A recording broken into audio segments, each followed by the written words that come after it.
Shalom teman-teman semua yang dikasihi oleh Tuhan dimanapun teman-teman berada. Kita bersyukur hari ini kita bisa datang beribadah kepada Tuhan. Karena itu mari kita mempersiapkan hati kita untuk memasuki ibadah di hari ini. Mari kita tenangkan diri, kita tundukkan kepala kita di hadapan Tuhan. Mari kita mengambil waktu saat teduh sejenak.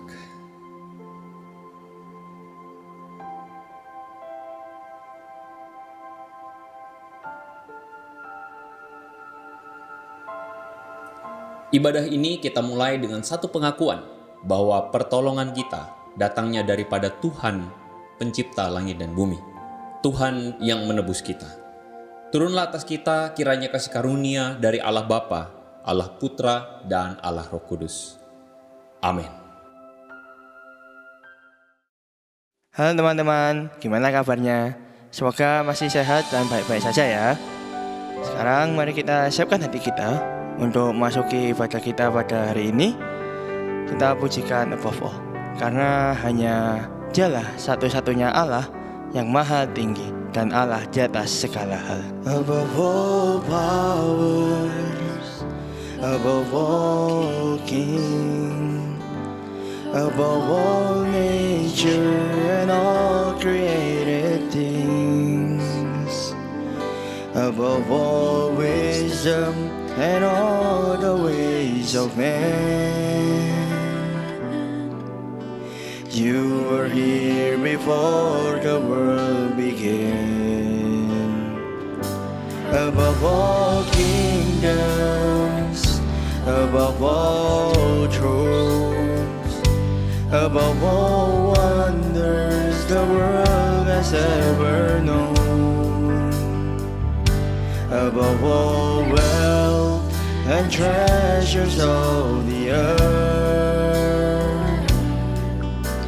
there's no way to measure what you were. Crucified, laid behind a stone, you lived to die, rejected and alone, like a rose trembled on the ground. You took the fall and taught of me above all.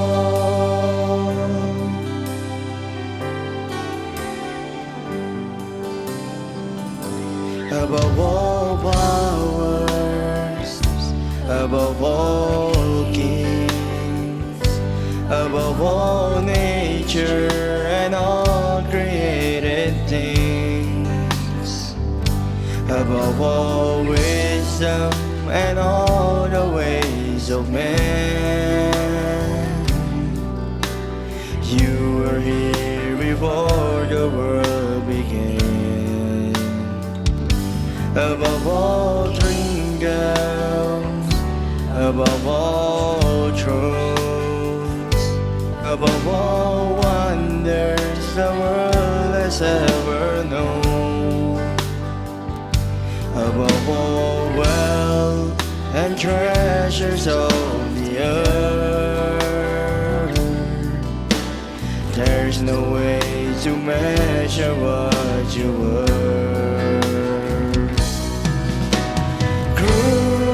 Crucified, laid behind a stone, you lived to die, rejected and alone, like a rose trembled on the ground.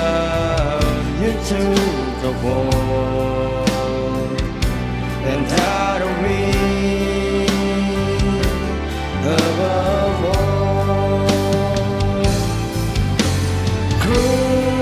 Crucified and laid behind a stone, you lived to die, rejected and alone, like a rose trampled on the ground.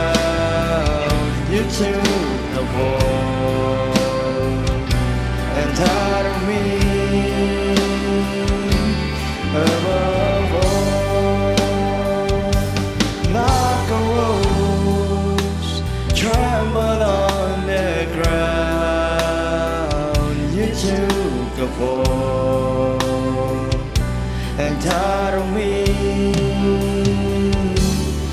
berbohong.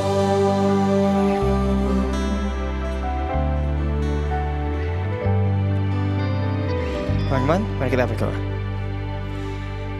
Terima kasih Tuhan atas berkat-Mu pada hari ini. Tuhan masih mengizinkan kami untuk beribadah meskipun masih dalam online ya Tuhan. Tuhan, sekali lagi kami akan memulai ibadah kita pada hari ini. Tuhan kiranya berkati dan siapkan hati kita, siapkan untuk memuji dan memuliakan nama-Mu ya Tuhan, dan mendengarkan firman-Mu. Tuhan, terima kasih atas berkat-Mu hari ini. Kiranya Tuhan berkati dari awal hingga akhir ibadah ini. Terima kasih Tuhan, dalam nama Tuhan Yesus kami sudah berdoa. Amin. Bagi Dia yang memerintah, yang layak terima segala pujian bagi Dia yang bertahta, surga bumi sujud menyembah di hadapannya. Mari saat ini kita bersama-sama bersorak-sorai bagi Tuhan kita, sebab hanya Dialah satu-satunya yang layak untuk disembah. Kita mau angkat suara kita memuji Dia dengan segenap hati kita. Bersorak-sorai hai umat Tuhan. Bersorak-sorai hai umat Tuhan. Kudus dan mulialah namanya. Besarlah kasih-Nya, ajaib perbuatannya, berkuasa selama-lamanya. Bagi Dia yang memerintah, yang layak terima segala pujian bagi Dia yang bertahta, surga bumi sujud menyembah di hadapannya.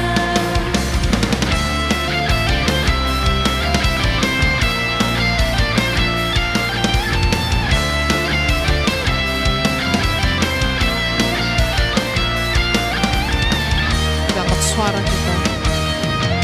Bersorak-sorai hai umat Tuhan. Kudus dan mulialah namanya. Besarlah kasih-Nya, ajaib perbuatannya, berkuasa selama-lamanya. Bagi Dia yang memerintah,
Dalam kondisi yang seperti sekarang, semakin banyak cobaan yang datang ke dalam hidup kita.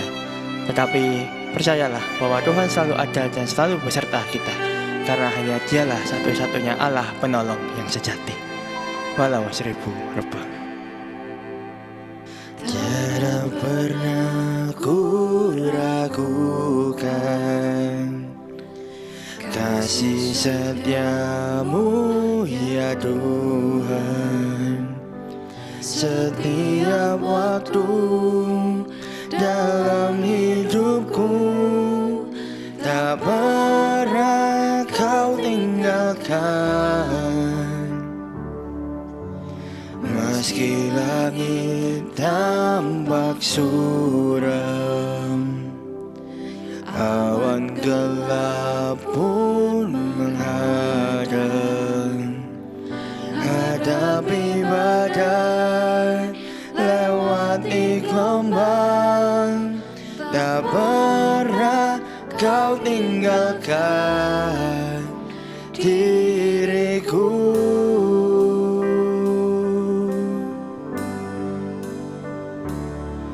Walau 1000 rebah di sisiku, kau tetaplah Allah penolongku. Walau 10.000 rebah di kananku, takkan ku goyah sebab Yesus sertaku.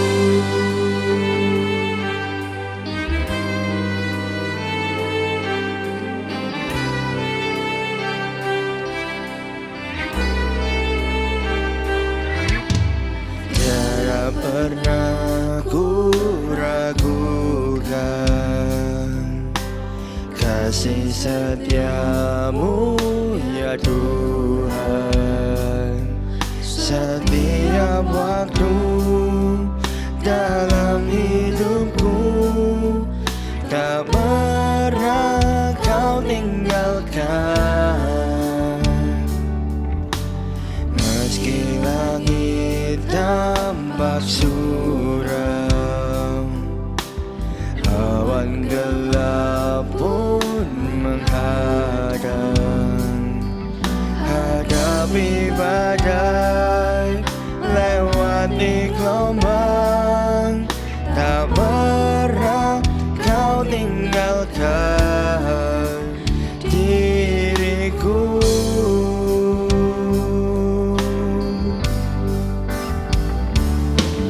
Walau 1000 rebah di sisiku, kau tetaplah Allah penolongku. Walau 10.000 rebah di kananku, takkan ku goyah sebab Yesus sertaku. Walau 1000 rebah di sisiku, kau tetaplah Allah penolongku. Walau 10.000 rebah di kananku, takkan ku goyah sebab Yesus sertaku. Takkan ku goyah sebab Yesus sertaku.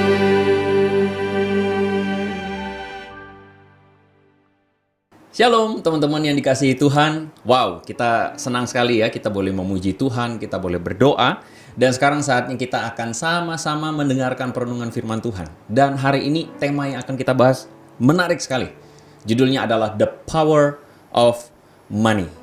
Nah teman-teman, sebelum kita memulai perenungan firman Tuhan, mari kita berdoa terlebih dahulu. Mari kita berdoa. Bapa di sorga, kami berdoa memohon kasih karunia daripada Tuhan. Biarlah Engkau memimpin ketika kami sama-sama menundukkan hati dan pikiran kami untuk merenungkan firman-Mu. Berbicaralah Tuhan pada setiap kami dengan segala keterbatasan kami. Kami percaya Engkau Roh Kudus yang boleh menjamah hati kami, membuat firman-Mu ini boleh berbuah mengubahkan pikiran dan hati kami, sehingga kami boleh menjadi anak-anak-Mu yang hidup mengasihi-Mu dan mengikut Tuhan di tengah-tengah dunia ini. Di dalam nama Yesus kami berdoa. Sama-sama katakan amin. Nah teman-teman, hari ini seperti yang saya katakan tadi, kita akan membahas tentang the power of money. Nah teman-teman, berbicara tentang money atau berbicara tentang uang, nah ini kontroversi nih. Kontroversinya begini, uang ini oke atau enggak? Ya, yay or nay, begitu ya. Maksudnya yay atau nay ini adalah begini. Seringkali kita mendengar banyak sekali mungkin khotbah atau perenungan orang pendeta atau hamba Tuhan yang mengatakan, wah jangan kamu hatimu pada uang gitu ya, atau uang itu kesannya menjadi begitu buruk. Kenapa? Karena uang itu bisa membuat kita tertarik jatuh dalam dosa. Jadi uang itu seakan-akan jadi dosa gitu ya, kalau kita hidup mengejar uang begitu ya. Nah, tetapi di satu sisi yang lain, kita mesti mengakui bahwa sebenarnya kita itu juga suka sama uang. Siapa sih yang nggak suka sama uang di antara kita? Bahkan kita pasti punya cita-cita nanti kalau misalnya saya sudah besar, saya bekerja, saya bahkan berkarya, ya saya ingin dong penghasilan yang baik. Nah, tetapi seringkali kita dihadapin dengan sebuah dilematis. Karena kayaknya nih ya, by feeling nih ya, kita tahu bahwa Alkitab seringkali mengatakan bahwa jangan kamu menjadi hamba mamon atau uang. Nah, kali ini kita akan sama-sama berbicara tentang mamon, berbicara tentang uang itu juga, harta benda, materi. Dan kita akan sama-sama menelusuri apa yang firman Tuhan katakan tentang mamon dari Lukas pasal 16 ayat 1-9, dan kita akan baca ayat yang ke-11 nanti ya. Teman-teman, kita akan simak perkataan atau perumpamaan pengajaran Yesus tentang mamon ya. Mari kita lihat. Lukas pasal 16 ayat 1-9, firman Tuhan berkata begini.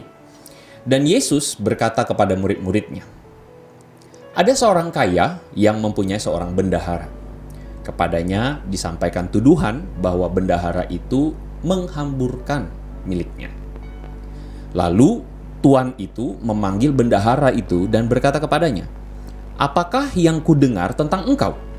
Berilah pertanggungan jawab atas urusanmu, sebab engkau tidak boleh lagi bekerja sebagai bendahara. Nah, lalu kata bendahara itu di dalam hatinya, apakah yang harus aku perbuat? Tuanku memecat aku dari jabatanku sebagai bendahara. Mencangkul aku tidak dapat, mengemis aku malu. Wah, aku tahu apa yang akan aku perbuat, supaya apabila aku dipecat dari jabatanku sebagai bendahara, ada orang yang akan menampung aku di rumah mereka. Apa yang dilakukan bendahara tersebut? Lalu bendahara itu memanggil seorang demi seorang yang berhutang kepada tuannya. Katanya kepada yang pertama, berapakah hutangmu kepada tuanku? Jawab orang yang berhutang itu, 100 tempayan minyak. Lalu katanya kepada orang itu, inilah surat hutangmu, duduklah dan buat surat hutang yang lain. Sekarang juga, 50 tempayan. Lalu kemudian bendahara ini berkata kepada yang kedua, berapakah hutangmu? Jawab orang yang kedua itu, 100 pikul gandum. Katanya kepada orang itu, inilah surat hutangmu, buatlah surat hutang yang lain, 80 pikul. Nah, lalu tuan itu memuji bendahara yang tidak jujur, karena dia telah bertindak dengan cerdik. Sebab anak-anak dunia lebih cerdik terhadap sesamanya daripada anak-anak terang. Dan aku, Yesus berkata kepadamu, ikatlah persahabatan dengan mempergunakan mamon yang tidak jujur, supaya jika mamon itu tidak dapat menolong lagi, kamu diterima di dalam kemah yang abadi. Oke, teman-teman gak salah baca, gak salah lihat, gak salah dengar ketika teman-teman melihat ayat yang terakhir. Yesus berkata, ikatlah persahabatan dengan mamon. Dan kemudian kita yang mendengar itu langsung kemudian terheran-heran, loh kok bisa gitu kan ya? Kok bisa Yesus ngomong begitu? Kenapa begitu? Karena ya seringkali kita mendengar khotbah yang mengatakan bahwa kita jangan pernah menjadi atau bersinggungan dengan mamon, karena mamon itu jahat, berhala, begitu kan ya? Kebanyakan kita mendengarkan dari mimbar-mimbar Kristen begitu. Mamon itu berhala, berhati-hatilah karena nanti kamu akan masuk neraka, begitu kan ya? Tetapi ternyata di dalam bagian ini Yesus mengatakan ikatlah persahabatan dengan mamon. Nah ini kaget kan, kita heran kan, loh kok bisa Yesus ngomong begitu? Makanya ya kita heran gitu ya, kita kaget. Nah teman-teman, perumpamaan ini kita harus lihat dengan hati-hati begitu ya. Kita akan telusuri nih di dalam perenungan ini. maksudnya Yesus ngomong begitu tuh apa gitu? Apakah Yesus berarti meminta supaya kita itu mengejar uang? Apakah itu berarti Yesus meminta kita itu untuk hidup cuman cari duit sebanyak-banyaknya? Nah, kita lihat baik-baik ya perumpamaan yang Yesus ajarkan. Jadi konteks perumpamaan tentang bendahara yang tidak jujur ini, yang kita sudah ikutin tadi ceritanya, adalah cerita tentang seorang bendahara yang akan dipecat oleh tuannya. Nah, jadi ketika dia dipecat, dia mikir, terus kemudian dia panggil orang-orang yang berhutang kepada tuannya. Kenapa dia bisa panggil ya? Karena dia bendahara. Jadi dia tuh yang pegang aset gitu loh teman-teman, yang pegang duit, kayak misalnya di kelas, ada bendahara kelas, kayak gitu. Nah, kemudian dia memberikan surat hutang yang baru. Jadi ceritanya surat utangnya ini adalah surat utang yang direkayasa begitu ya ceritanya. Jadi direkayasanya bagaimana? Yang tadinya berhutang 100 tempayan dibikin sama dia jadi 50. Yang tadi berhutang 100 pikul gandum lalu kemudian dibikin sama dia 80 pikul gandum. Menarik ya? Jadi ini rekayasa nih, ini bohongan nih gitu ya. Jadi surat utangnya dipalsuin, angkanya diturunin gitu. Nah, tetapi menariknya bendahara ini kemudian dipuji. Nah, ini menarik. Dipuji oleh tuannya. Kenapa? Karena tuannya menilai bahwa bendahara ini bertindak cerdik. Loh, bentar kok. Loh, kok dipuji? Kan bendahara itu nipu. Bendahara itu membuat tuannya lebih rugi. Ya dong, rugi. Karena yang tadinya tuannya mesti terima bayaran 100 tempayan minyak, malah jadi 50. Kan gitu kan? Ditipu kan tuannya, gitu kan? Nah, tetapi ingat, yang dipuji ini bukan karena bendaharanya nipu, tetapi yang dipuji ini karena bendahara ini cerdik, dikatakan cerdik. Loh, kenapa? Begini dulu, kenapa bendahara ini melakukan hal kayak begitu? Nah, dikatakan begini, bendahara itu bilang begini, apa yang harus aku perbuat? Jadi bendaharanya kan mau dipecat nih. Terus ceritanya kemudian bendaharanya mikir, gue mesti ngapain? Gue bakal kehilangan pekerjaan gue bakal habis nih, kayak begitu teman-teman ya. Akhirnya bendahara itu putar otak lalu dia ingat, karena tuanku bakal memecat aku, gue ini kan mencangkul gak bisa karena kerjaannya cuman urusin duit gitu kan. Mencangkul gak bisa, ngemis juga aku malu. Nah, kalau karena itu, gue tahu apa yang gue bisa perbuat. Makanya di ayat itu dikatakan, apabila aku dipecat dari jabatanku sebagai bendahara, ada orang yang akan menampung aku di rumah mereka. Jadi teman-teman, kita bisa melihat bahwa bendahara ini kenapa melakukan perbuatan penipuan itu, rekayasa itu. Tujuannya adalah orang-orang yang berhutang sama tuannya ini bakal berhutang budi sama bendahara ini. Ya dong. Orang-orang yang berhutang sama tuannya akan berhutang budi sama si bendahara. Contoh, misalnya kita lagi ujian gitu kan ya. Kita lagi ujian UTS atau UAS, terus kita tuh sorry itu saya agak-agak lemot gitu ya. Agak-agak lemot, gue nggak bisa nih kuasai pelajaran ini atau atau subjek ini, gue nggak ngerti dosennya ngomongin apa gitu. Nah, lalu muncullah malaikat penolong gitu ya, murid yang pintar di kelas, lalu dia ajarin kita. Nah, karena dia ajarin kita, terus kemudian dia bilang, ini nih kayaknya gue kenal dosen ini nih, nanti keluar soalnya gini. Nah, otomatis kita berhutang budi kepada si murid pintar itu, ya nggak? Kita berhutang budi. Karena itu nanti kalau lain kali misalnya dia minta tolong, nah kita akan tolongin dia. Karena apa? Karena kita udah utang budi. Nah, jadi bendahara ini pengen supaya orang-orang yang berhutang kepada tuannya yang bakal pecatin dia ini berhutang budi kepada si bendahara. Jadi kalau waktu dia dipecat, nanti ada yang nampung dia gitu loh. Jadi dia nggak terlantar di jalan gitu kan. Nah, itu ceritanya. Nah, jadi begini. Cara bendahara ini cerdik meskipun curang gitu ya. Dia curang karena dia merekayasa dong, itu nipu dong, itu salah, clearly itu salah. Dan Yesus tentu tidak memuji cara bendahara ini yang salah, tidak. Tetapi yang Yesus puji adalah bendahara ini meskipun curang, dia ini cerdik karena dia memikirkan tentang masa depan. Jadi dia pikirin tentang masa depan. Ntar kalau misalnya gue dipecat, gue terlantar gimana? Jadi gue mesti kerjain apa yang gue punya hari ini untuk mempersiapkan diri untuk masa depan. Amin. Nah, orang yang cerdik itu adalah orang yang memikirkan tentang masa depan. Orang yang memikirkan tentang nanti gue bakal ngapain. Siapa di sini adalah tim yang hidup hanya untuk hari ini? Ya, hidup untuk hari ini adalah ya bangun, makan, main game, tidur, repeat. Cuman itu aja yang kita kerjain. Nah, ingat loh, orang yang bijaksana adalah orang yang memikirkan, wah nanti gue mesti ngapain ya, ntar gue akan gimana ya. Ngomong-ngomong melipir sedikit ya, pernah ada satu masa nih, waktu gue di Ambon kerusuhan. Jadi waktu itu kerusuhan, sekolah nggak ada dong, sekolah ditiadakan. Lalu kemudian sehari, 2 hari, gue happy banget, serius gue happy banget. Kenapa?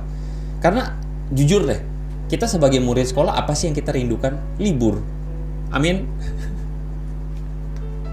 Iya. Jadi libur yang menyenangkan itu berlangsung selama 1 hari, 2 hari, 3 hari, 1 minggu, 2 minggu. Gue happy banget. Sampailah satu masa di mana udah mungkin 1 bulan, 2 bulan nggak sekolah sama sekali. Barulah di situ gue tersadar.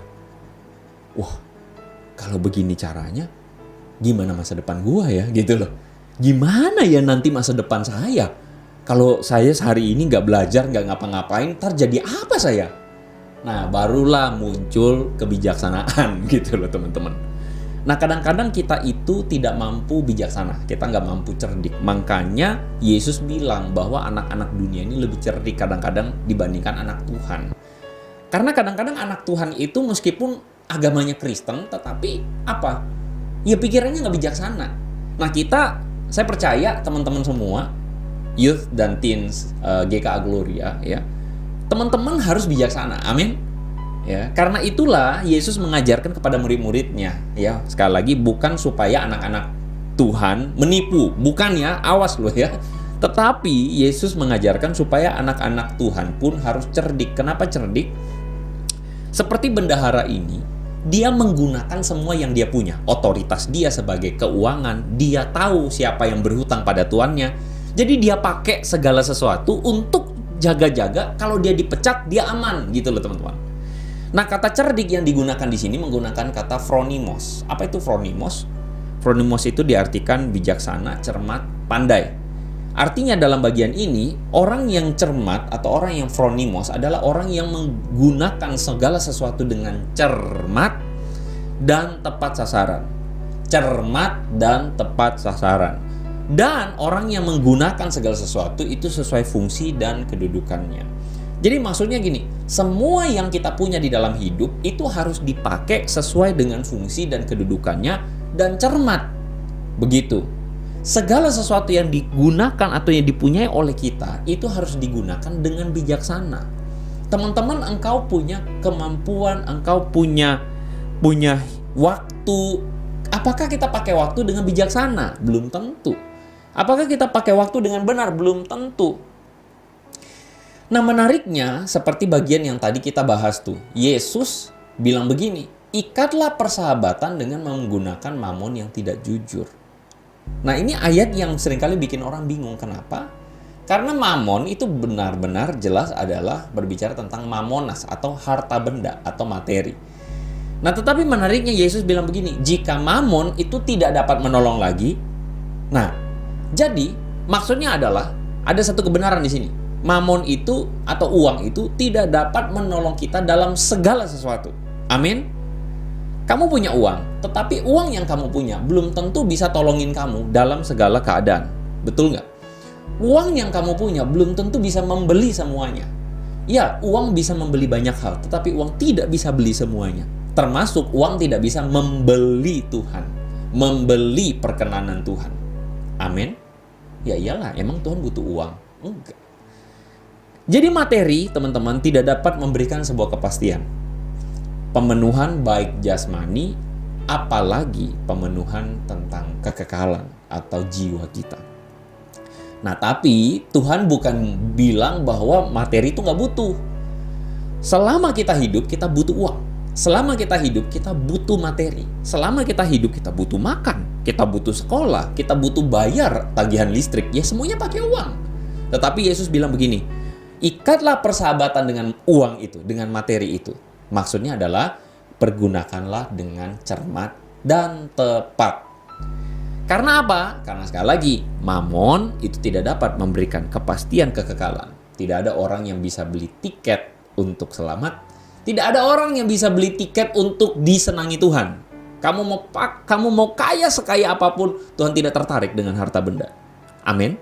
Tetapi selama kita hidup, pergunakanlah harta benda kita untuk mempersiapkan diri, karena satu saat seperti bendahara yang akan dipecat dari jabatannya, kita pun akan dipecat dari dunia ini. Amin. Siapa sih di antara kita yang gak bakal dipecat dari dunia? Coba, siapa? Gak ada. Kita semua pasti satu saat akan dipecat. Satu saat kita pasti akan selesai. Ngomong-ngomong, barusan berapa hari yang lalu, saya terima satu kabar mengagetkan di WA grup. Teman sekelas meninggal dunia karena cancer. Ya. Padahal usianya baru 35. Wah, ketahuan kok usia 35. Iya. Gue 35 ya, usia gue 35. Jadi usia 35 meninggal karena cancer itu shocking ya, karena masih muda sekali. Suaminya, anaknya ada 2 ya, suami 1, anaknya 2, dan masih kecil-kecil.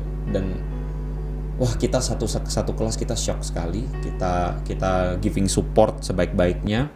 Tapi hal ini memberikan sebuah pengertian buat gue bahwa hidup itu kita nggak tahu kapan dipecat loh teman-teman.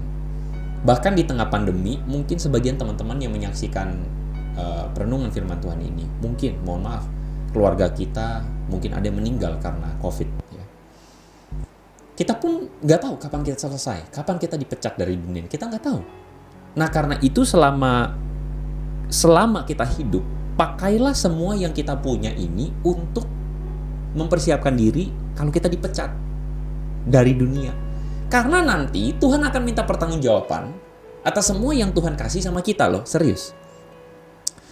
Saya percaya bahwa nanti ketika kita ketemu sama Tuhan, pertanyaan Tuhan bukan kamu percaya Yesus atau enggak. Bukan itu. Karena isunya adalah ya kita udah percaya Yesus, kita selamat. Maksudnya adalah kita hidup bagi Yesus, ya kita akan bersama-sama dengan Yesus.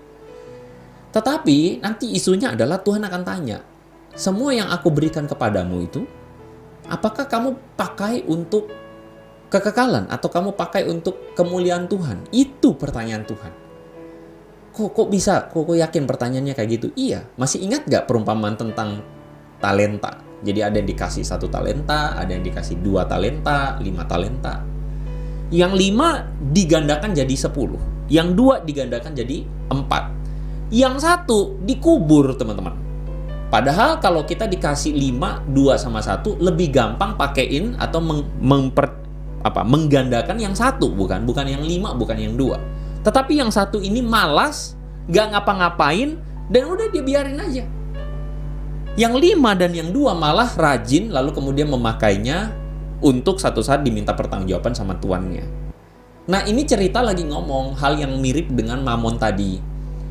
Mamon itu salah satu dari talenta yang Tuhan kasih sama kita.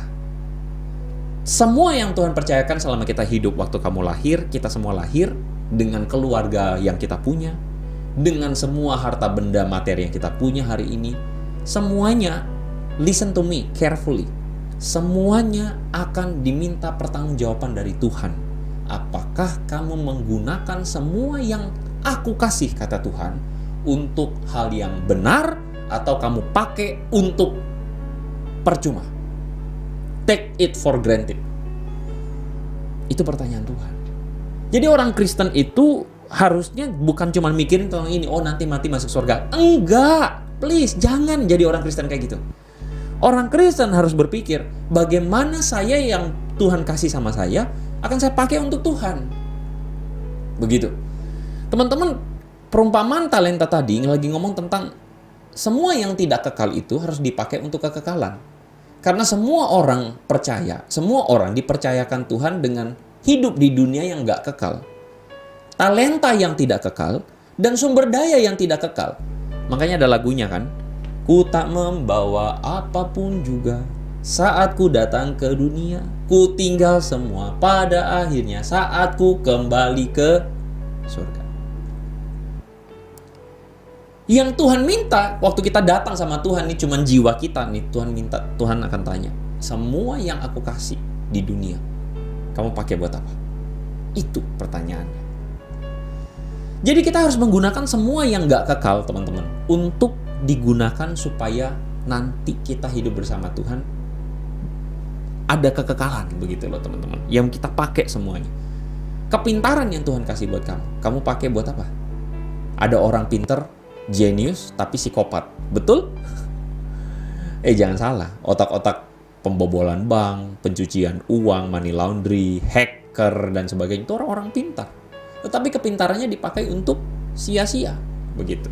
Orang-orang yang tubuhnya yang tampan gitu ya, kayak gua, bercanda ya, teman-teman yang cantik begitu, yang good looking, kamu pakai buat apa? Hanya buat untuk ngegebet semua orang, hanya buat untuk macarin semua orang, hanya buat pamer-pamer, atau kamu pakai untuk kemuliaan Tuhan, begitu loh.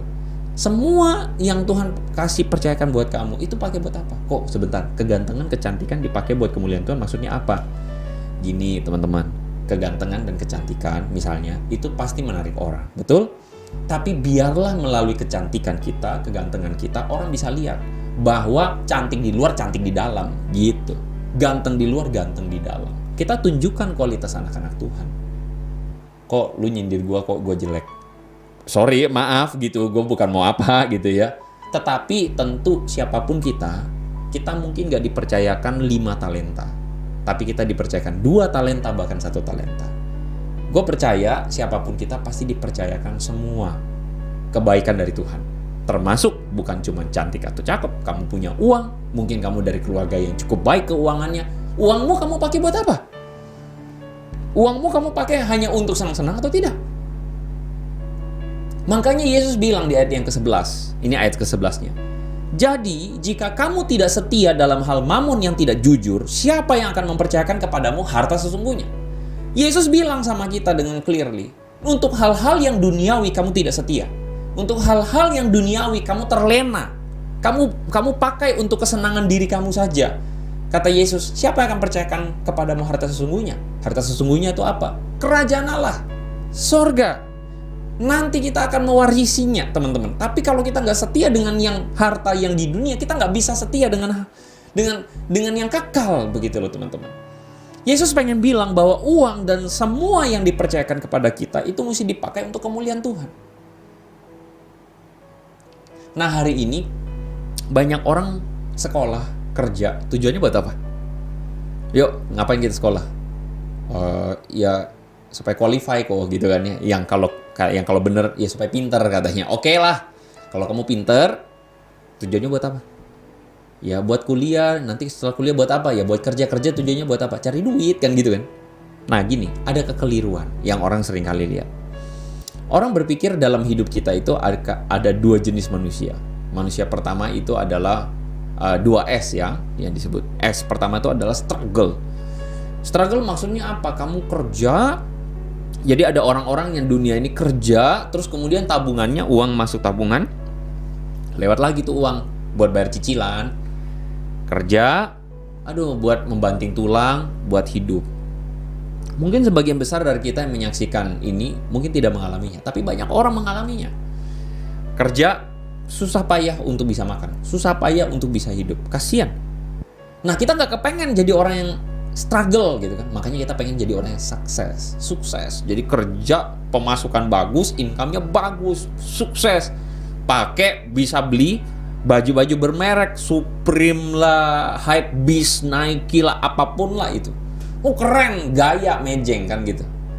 Nah banyak orang di dunia ini, termasuk orang Kristen, yang pengen jadi kelompok S yang kedua ini, sukses atau sukses. Tapi sebenarnya teman-teman, kalau kita lihat pengajaran Yesus minta kita untuk benar-benar hati-hati bahwa tujuan kita tuh bukan itu. Tujuan kita sebenarnya ada S yang ketiga. Apa itu? signifikan. Apa itu signifikan? Kehadiranmu itu bermanfaat buat orang.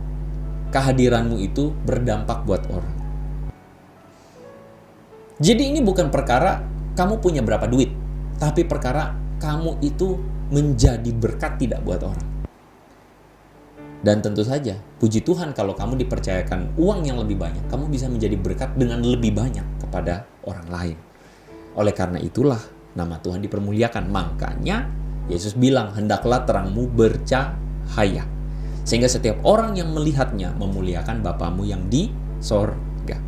Anak-anak Tuhan bekerja mencari uang, betul. Tetapi bedanya dengan dunia adalah orang-orang dunia hanya menggunakan uang untuk kepentingan sendiri. Tetapi anak-anak Tuhan menggunakan uangnya untuk kemuliaan Tuhan, menjadi berkat untuk sesama, menjadi kemuliaan nama Tuhan dipuji dan dimuliakan oleh orang-orang. Amin. Jadi begini teman-teman, uang itu sebenarnya bukan kita harus jauhi, enggak. Uang itu harus kita punya, karena uang itu hamba yang baik.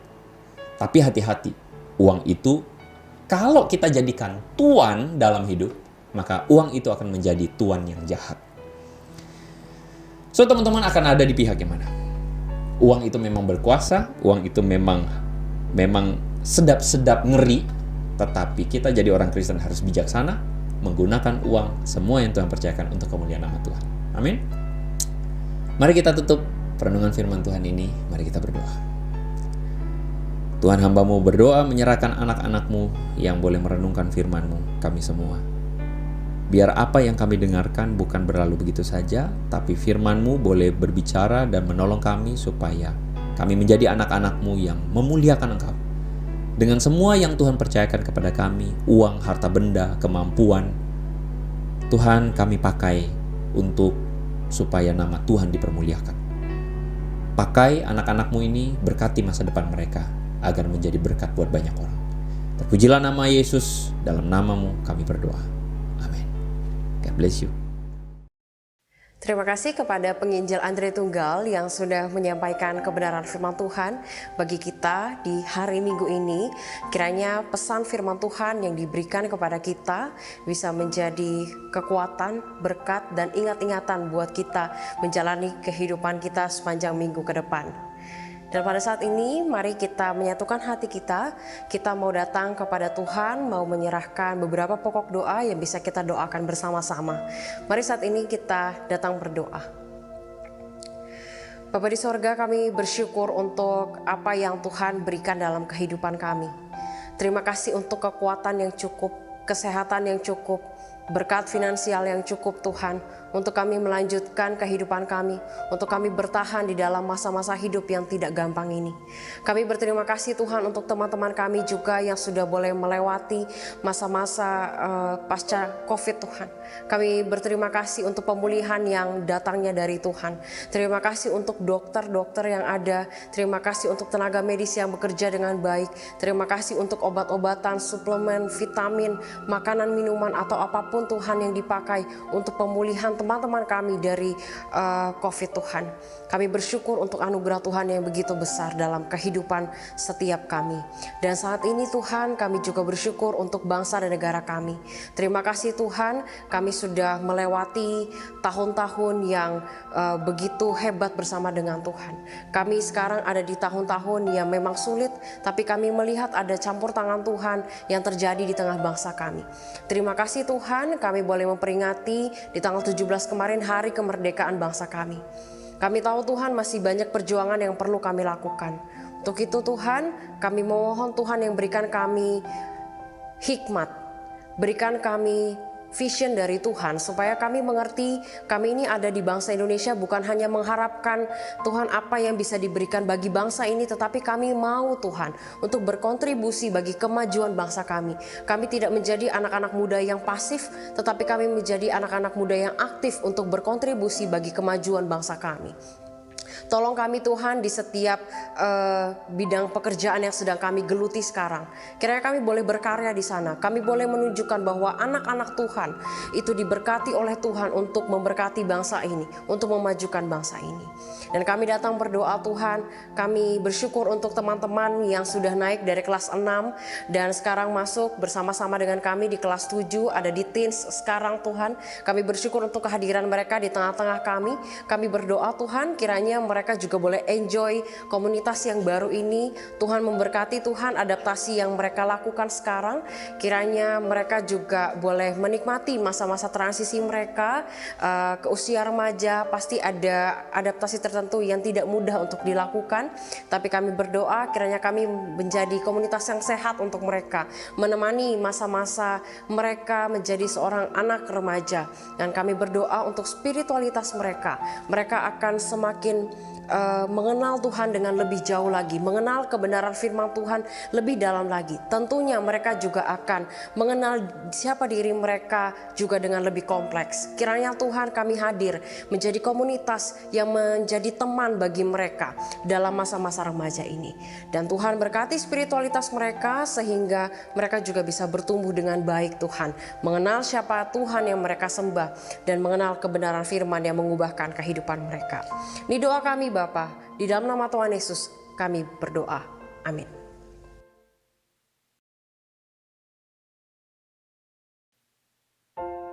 Mari teman-teman, dengan semua orang percaya di segala tempat dan di segala zaman, kita mengikrarkan pengakuan iman rasuli. Aku percaya kepada Allah, Bapa yang Maha Kuasa, Khalik langit dan bumi, dan kepada Yesus Kristus, anaknya yang tunggal Tuhan kita, yang dikandung dari Roh Kudus, lahir dari anak darah Maria, yang menderita sengsara di bawah pemerintahan Pontius Pilatus, disalibkan, mati dan dikuburkan, turun ke dalam kerajaan maut. Pada hari yang ketiga, bangkit pula dari antara orang mati, naik ke sorga, duduk di sebelah kanan Allah, Bapa yang Maha Kuasa. Dan dari sana ia akan datang untuk menghakimi orang yang hidup dan yang mati. Aku percaya kepada Roh Kudus, gereja yang kudus dan am, persekutuan orang kudus, pengampunan dosa, kebangkitan tubuh, dan hidup yang kekal. Amin.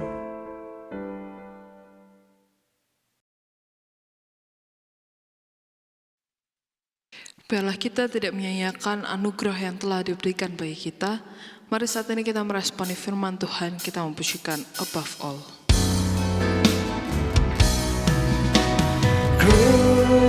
Crucified, laid behind the stone, you live to die, rejected and alone, like a rose, trampled on the ground. You took the fall and died on me above all. Crucified and laid behind a stone, you live to die, rejected and alone, like a rose, tremble on the ground. You took the fall and died on me above all, like a rose, tremble on the ground. You took the fall and died on me above all.